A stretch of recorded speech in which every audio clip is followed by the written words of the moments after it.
Hi everyone, कैसे हैं आप सभी? अच्छे हैं। चलिए बढ़िया। आज की जो अपनी क्लास रहेगी इसमें हम अपना नेक्स्ट टेंस पढ़ने वाले हैं। पिछली क्लास में हम लोगों ने प्रेजेंट सिंपल टेंस पढ़ा था, पहला टेंस। आज प्रेजेंट का हम लोग दूसरा पढ़ने वाले हैं जिसका नाम है प्रेजेंट कंटिन्यूस टेंस। कौन सा टेंस है भैया? Present continuous tense. इसको हिंदी में बोलते हैं लगातार वर्तमान काल। लगातार वर्तमान काल। अब ये काल, समय, वक्त, टाइम एक ही बात है। इसको कंटिन्यूस से पता चलता है कि कंटिन्यू, निरंतरता, लगातार चलने वाली कोई सी बात होगी। जैसे समझ में कैसे आएगा कि इसमें लगातार है, बात कंटिन्यू चल रही है? उसने हमको बोला हम अंग्रेजी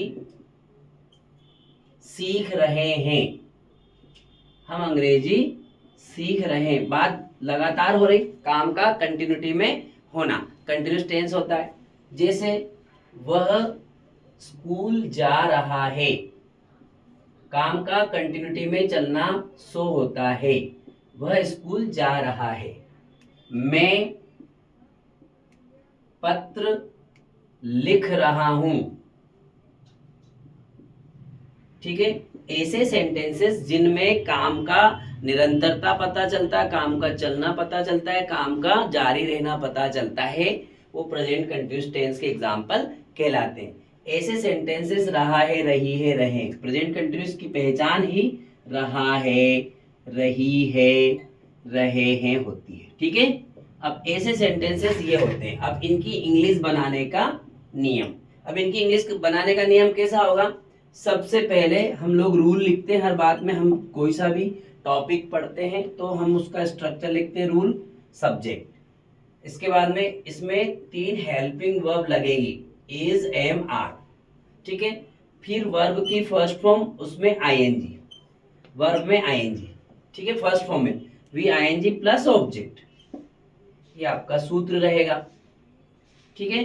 अब हमारे पास में सब्जेक्ट का पता चल गया, काम का करने वाला। फिर इसमें 3 हेल्पिंग वर्ब है, इज, एम, आर। सभी को पता है singular subject he, she, it होगा। ही, सी, इट या कोई एक नाम होगा तो इनके साथ हम इज का यूज करेंगे। ठीक है। फिर ये आई जो होता है, इस आई के साथ, अकेले के साथ में एम का यूज करेंगे।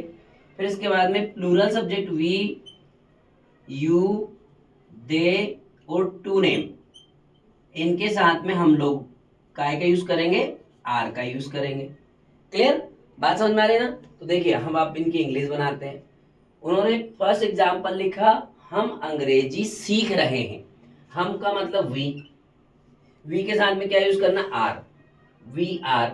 अब सीखना लर्न होता है, सबको वर्ब हम लोगों ने पढ़ी है पिछली क्लासेस में। हमारा जो वीडियो उसमें क्लास में है, अपने चैनल पर आप जाइएगा, आपको वर्ब का मैंने जो टॉपिक रेगुलर वर्ब और इरेगुलर पढ़ाई है, तो उस वर्ब की फर्स्ट फॉर्म में आपको आईएनजी लगाना, वर्ब वहां से आप देख सकते, सीख सकते। ठीक है ना? सब्जेक्ट हो गया वी, फिर इज, एम, आर में से आर, वर्ब की फर्स्ट फॉर्म लर्न, उसमें आईएनजी लर्निंग, और ऑब्जेक्ट आ जाएगा आपका English, we are learning English. Clear? देखिए समझ में आ रहा है ना? बहुत आसान है। और प्रेजेंट कंटिन्यूस टेंस तो बहुत ही आसान। वह स्कूल जा रहा, वह बोले तो ही के साथ में क्या लगाओगे, इज। ठीक है ना? ही, सी, इट, इज। जाना, गो, फर्स्ट फॉर्म में आईएनजी लगाएंगे तो गोइंग, ही इज गोइंग। कहां जा रहा है? स्कूल। एक जगह से दूसरी जगह जाते हैं तो प्रीपोजिशन टू लगती है।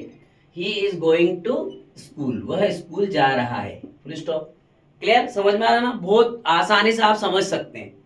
मैं पत्र लिख रहा हूं, मैं मतलब आई, आई के साथ में क्या लगाओगे, आई जो होता है अकेला, उसके साथ में एम हेल्पिंग वर्ब लगती है, तो आई एम।